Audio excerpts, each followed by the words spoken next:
So I was like, damn, homie might be jammed up or be a part of that. But I didn't think too much of it. I was definitely surprised at the long statement because, you know, I've been to court with homeboy and he doesn't say anything. He never responds. He has his lawyer speak. So I know that it must bother him because he actually said something in the length of the statement. You know, for some reason, every single thing I say is considered smart except when it comes to him.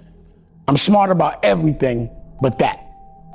Like Cat Williams is looking like, because not to say things are true, but he said things would be exposed. So he's really looking like a fortune teller. And you know, like Jaguar and all that, like, regardless, it's like, why are the people that are looked at to be imbalanced saying these things and then they're actually happening? Like, how is TikTok, pause. How is TikTok? Like, I'm looking at TikTok and it's like, yo, they've been prepping this moment for the last 6 months. Hold up, my people, it is the Mastermind, man. This one is very interesting. I want y'all to watch the full video. Remember to also drop a like right now. And shout out to Dame Dash, you know, he speak a lot of truth. And also remember to check out American New and Google Play Store by Dame Dash. Amazing app. I downloaded it. Always giving me some amazing updates and amazing movies and contents. I love it. Shout out to Dame Dash, man. Love what you're doing, brother. Now let's continue, my people. Is there anything in particular that you can remember that was like kind of like the final straw for you? Yeah, when Jay did a project with R. Kelly, knowing that he had raped Aaliyah. How much more of that? You know what I'm saying? What more would you need? So your supposed best friend. Jay's my best friend. I'm not ashamed to say it. Best friend, partner, does a project with someone that he knows raped your partner's girl when she was a child, and you still say, I had nothing to do with me, I'm gonna still get money with him. You know, that one was a wake up call for real, for sure. And I don't think anyone that's human, if anyone could look the other way from that, they're a sucker. That a man should stop calling themselves a man if they can hang out with a dude that will work with someone that raped the person they love. Then they bring me to the back room. And in the back room, they have this long table with a white sheet set out. I mean, beautiful thing. Look like the damn Last Supper. On one end is Derek Jeter, there's Stephon Marbury. It's not that the rapper, that's not it. That's a misconception. What it is, it's about control. See, that's what makes it, that's why you see, like, wow, Jamie Foxx, you would say that? Because they're in a bind, because see, Jay-Z's not, but once you reach a certain level, you have to give something up. There's something that you're going to give up because you got to be down with that crew. And how do I know? Because it happened to me. That is why I'm standing here talking right now. I reached a certain level in that station. What I'm saying, what's happening is it was passed down to to everyone in the urban industry. So now you have a rapper who will get turned out by a high-ranking label exec because, well, what you gonna do? I mean, if I want to be a rapper and I walk in and the label exec tells me that this is what I need to do for him because, hey, he put my album on when I really wasn't that talented. But they pushed me because they saw that I was something that they could sell.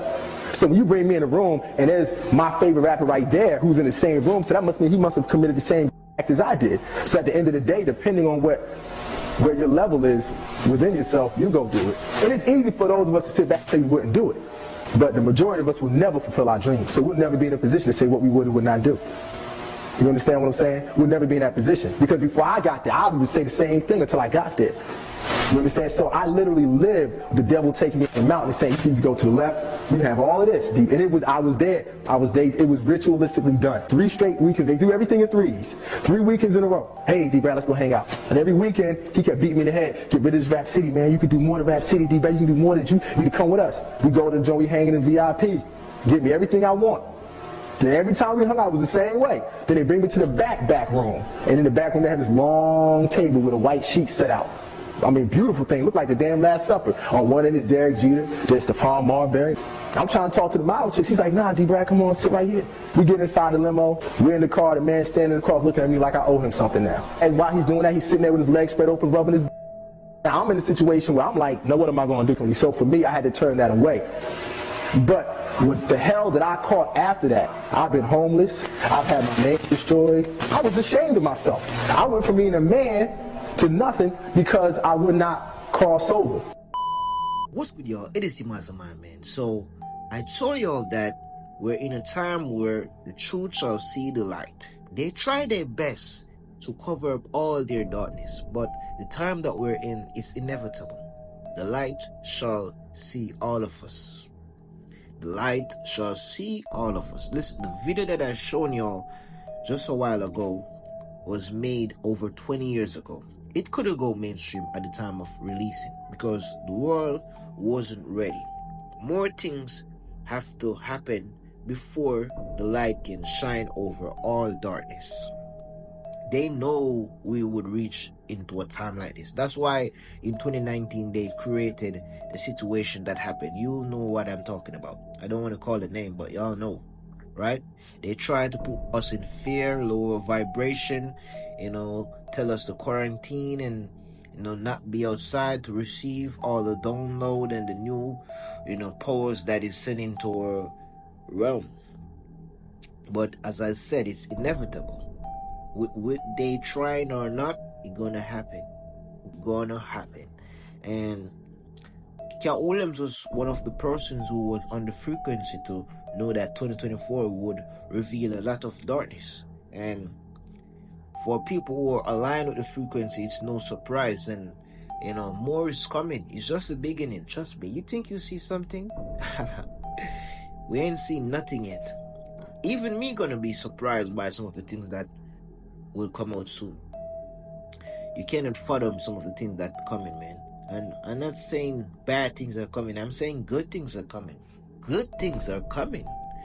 This is going to sound insane, but hear me out. Your mind is a really, really creative part of your life, and it will self-sabotage so creatively, you won't even know it's happening. So let's take the example of, let's say you grew up without any money, and you find yourself blaming that trait in your life in a lot of conversations. Maybe you accidentally put yourself in the victim position.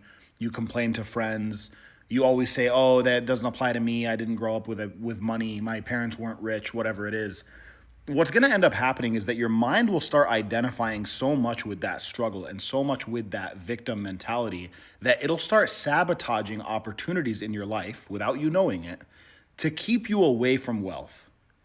This applies to everything, but wealth is the example here. So it'll start undermining opportunities, procrastinating opportunities, being like, oh, that's not going to work out for me. Oh, I would never get as lucky as this person. Starting a YouTube channel would never work. Getting that job would never work for me, because your mind would rather keep you in familiar territory, even if that's not what's best for you, because your mind's job is not to make you thrive. It's just meant to make you survive. And survival is often associated with familiarity. So your mind will keep you in the struggle if that's what's familiar and that's what you've been identifying with, because it doesn't know who you would be if you were to get rid of that struggle. Sit with that. Yeah, you're stopping you.